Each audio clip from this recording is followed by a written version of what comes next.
नमस्कार विद्यार्थी मित्रांनो, मी कोमल दस आपणा सर्वांचं सहर्ष स्वागत करत आहे आपल्या जेएस एज्युकेशन या यूट्यूब चॅनलवर। मित्रांनो, आजच्या व्हिडिओमध्ये आपण बुद्धिमत्ता विषयातील क्रम ओळखणे हा घटक अभ्यासणार आहोत। यामध्ये संख्या दिलेल्या असतात आणि त्या संख्यांमध्ये कोणत्या प्रकारचा संबंध आहे, कोणत्या प्रकारचा क्रम आहे तो आपल्याला ओळखावा लागतो। आपण एक उदाहरण पाहूया। उदाहरणार्थ मी काही संख्या लिहिते।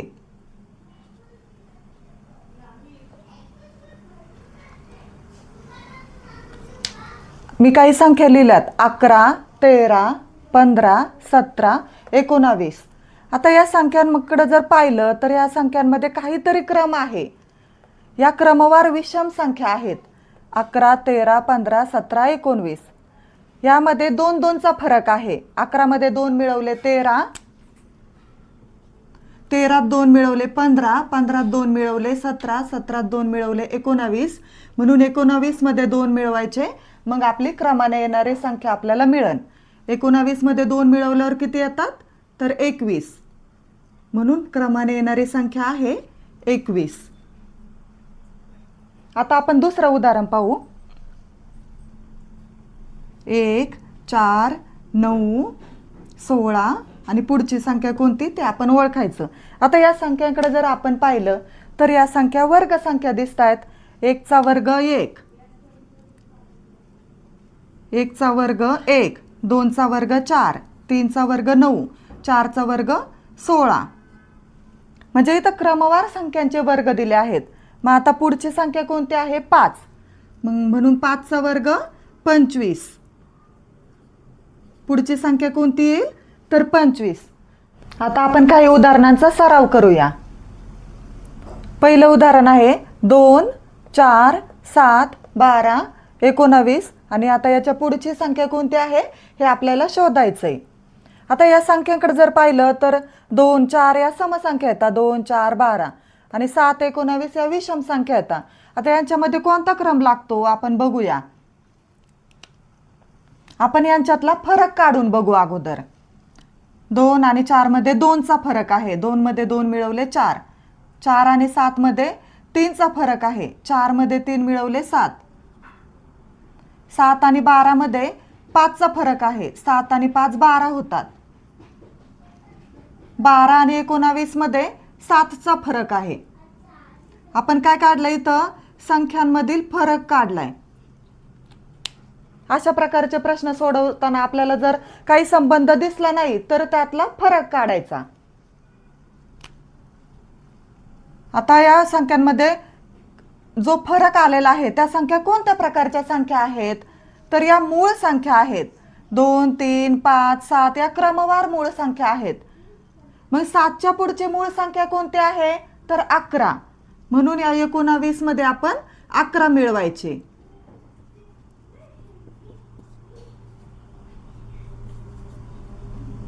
किती आली बेरीज 30, म्हणजे क्रमाने येणारी संख्या कोणती आहे 30। पर्याय क्रमांक 4 हे आपल्या प्रश्नाचं उत्तर आहे। आता पुढचं उदाहरण आहे 121, 169, 225, 289 या संख्यांकडे जर पाहिलं तर या संख्या वर्ग संख्या दिसतात। अशा प्रकारचे प्रश्न सोडवताना आपल्याला वर्ग संख्या, घन संख्या माहिती पाहिजे। तसेच समसंख्या, विषम संख्या, मूळ संख्या, त्रिकोणी संख्या या संख्या प्रकाराचं देखील ज्ञान आपल्याला असणं गरजेचं आहे। आता या संख्या वर्ग संख्या आहेत, परंतु कशाचा वर्ग आहे ते आपण पाहू। 121 हा 11चा वर्ग आहे। 169 13चा वर्ग आहे। 225 15चा वर्ग आहे। 289 17चा वर्ग आहे। बघा 11चा वर्ग, 13चा वर्ग, 15चा वर्ग, 17चा वर्ग। आता या 11, 13, 15, 17 ह्या संख्या कशा संख्या आहेत तर क्रमवार विषम संख्या आहेत, म्हणून 17च्या पुढची विषम संख्या आहे 19। मग आपण 19चा वर्ग करू। 19चा वर्ग किती येतो 361 आहे, म्हणून इथं कोणती संख्या येईल तर 361। पर्याय क्रमांक 4 हे आपल्या प्रश्नाचं उत्तर आहे। पुढचा प्रश्न आहे 14, 19, 29, 40, 44, 52, 59 आणि पुढची संख्या आपल्याला शोधायची आहे। या संख्यांमध्ये कोणता क्रम आहे ते आपण पाहूया। अगोदर आपण यातला फरक पाहू। 14 आणि 5 19, 19 आणि 11 19 आणि 10 29, 29 आणि 40, 29 आणि 11 40, 40 आणि 4 44. आता जो फरक आलाय तो फरक आलेल्या संख्यांमध्ये काहीही क्रम दिसत नाही, म्हणजे हे लॉजिक इथं वापरता येणार नाही. आपण दुसऱ्या पद्धतीने विचार करू. संख्येतील अंकाची बेरीज आपण त्याच संख्येत मिळून पाहूया. पुढची संख्या येते का? 1 अधिक 4 5. 14 5 मिळवल्यावर किती येतात? 19 येतात. 14 मध्ये 5 मिळवल्यावर 19 येतात. आता या 19 मधल्या 1 आणि 9ची आपण बेरीज करू. 9 आणि 1 10. मग या 19 मध्ये 10 मिळवल्यावर पुढची संख्या येते 29. आता 29चं पण आपण तसंच करू, अंकांची बेरीज करू. 9 आणि 2 11. आणि 29 मध्ये 11 मिळवल्यावर 40 येतात. आता 40 मधल्या अंकांची बेरीज किती येते? 4. 40 अधिक 4 44. 44 मध्ये अंकांची बेरीज किती येते? 8 येते. 44 अधिक 8 किती होतात? 52 होतात. तर 52 मध्ये अंकांची बेरीज किती येते? 5 अधिक 2 7. मग 52 मध्ये 7 मिळवल्यावर पुढची संख्या आली 59. मग आपण इथं पण तसंच करू. 59 मधील अंकांची बेरीज करू. 5 अधिक 9 14. मग या 59 मध्ये आपण 14 मिळून पाहू. 9 4 13 3 हातचा आला 1, 5 आणि 1 6 आणि 1 7. पुढची संख्या कोणती आली? तर 73. पर्याय क्रमांक 3 हे आपल्या प्रश्नाचं उत्तर आहे.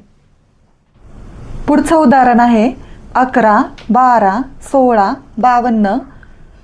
इथं मध्येच क्वेश्चन मार्क आलेला आहे. आपल्याला मधली संख्या शोधायची आहे. 92 96.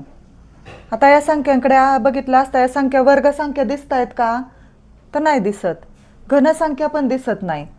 मग अंकांची बेरीज त्या संख्येमध्ये मिळून बघू आपण. 1 अधिक 1 2. मग 11 मध्ये 2 मिळवल्यावर 13 येतात. म्हणजे अंकांची बेरीज मिळून सुद्धा पुढची संख्या येत नाहीये. मग आता थोडा वेगळा विचार करूया. एकक स्थानी आहे इथं 11 मध्ये एकक स्थानी आहे 1. या 1 चा वर्ग करू. 1 चा वर्ग 1. 1 चा वर्ग आहे 1. आणि 11 मध्ये 1 मिळवल्यावर किती येतात? 12 येतात. म्हणजे एकक स्थानच्या अंकाचा वर्ग त्याच संख्येमध्ये मिळवायचा. आता इथं 12 मध्ये एकक स्थानी आहे 2. 2 चा वर्ग आहे 4. मग या 12 मध्ये 4 मिळवल्यावर 16 येतात. आता पुढं पण हीच पद्धत लागू पडते का पाहूया आपण. इथं एकक स्थानी आहे 6. 6 चा वर्ग 36. मग 16 मध्ये 36 मिळवल्यावर 52 येतात का पाहूया आपण. 3 आणि 1 4 आणि 1 5 आले. म्हणजे याच्यामध्ये किती प्लस केलेत? 36 प्लस केलेत. 16 अधिक 36 52. आता इथं 52 मध्ये एकक स्थानी आहे 2. 2 चा वर्ग किती? 4. मग 52 मध्ये किती प्लस करायचे? 4 प्लस करायचे. मग 52 प्लस 4 किती आले? 56. म्हणजे इथं कोणती संख्या येईल? 56. पण हाच क्रम पुढे चालू आहे का ते आपण पाहूया. इथं 56 मध्ये एकक स्थानी आहे 6. या 6 चा वर्ग आहे 36. मग 56 मध्ये 36 मिळवल्यावर 92 येतात का बघूया. 6 6 12 2 हातचा आले 5 आणि 1 6 आणि 6 आणि 3 9 आले 92. म्हणजे आपला क्रम बरोबर आहे. आता 92 मध्ये एकक स्थानी आहे 2. या 2 चा वर्ग आहे 4. मग 92 मध्ये 4 मिळवल्यावर पुढची संख्या येते 96. म्हणजे या संख्यांमध्ये कोणता क्रम दिला आहे? तर एकक स्थानच्या अंकाचा वर्ग करून त्याच संख्येमध्ये मिळवला आहे. आणि अशा प्रकारे आपल्या प्रश्नाचं उत्तर किती आलंय? तर 56 आलंय. या प्रश्नचिन्हाच्या जागी कोणती संख्या येईल? 56. पुढचं उदाहरण आहे 11 17 23 31 41. आणि याच्या पुढे कोणती संख्या येईल प्रश्नचिन्हाच्या जागी ते आपल्याला शोधायचं आहे. आता या संख्यांकडे जर आपण पाहिलं तर या संख्या कोणत्या प्रकारच्या संख्या दिसत आहेत? तर या संख्या मूळ संख्या आहेत.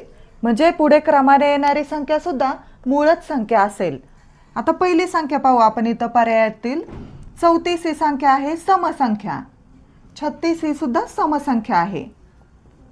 49 ही संख्या संयुक्त संख्या आहे. आणि 47 ही संख्या मूळ संख्या आहे. या सर्व संख्या मूळ संख्या आहेत. म्हणून याच्या पुढची संख्या सुद्धा कोणती संख्या असेल तर मूळ संख्या असेल. म्हणून आपल्या प्रश्नाचं उत्तर आहे पर्याय क्रमांक 3 47. इथं प्रश्नचिन्हाच्या जागी कोणती संख्या येईल तर 47 ही संख्या येईल. तर मित्रांनो, अशा प्रकारचे प्रश्न सोडवण्यासाठी आपल्याला समसंख्या, विषम संख्या, मूळ संख्या, सहमूळ संख्या, त्रिकोणी संख्या अशा प्रकारचं संख्याज्ञान असणं गरजेचं आहे. तसेच आपले पाढे, वर्ग, घन हे देखील पाठ असणं गरजेचं आहे. तर आजच्या व्हिडिओमध्ये आपण क्रमाने येणारे पद ओळखणे हा घटक अभ्यासला आहे. आपल्याला जर माझे व्हिडिओ आवडत असतील तर व्हिडिओला लाईक करा, शेअर करा आणि आपल्या JS एज्युकेशन या चॅनलला सबस्क्राईब करा. थँक्यू.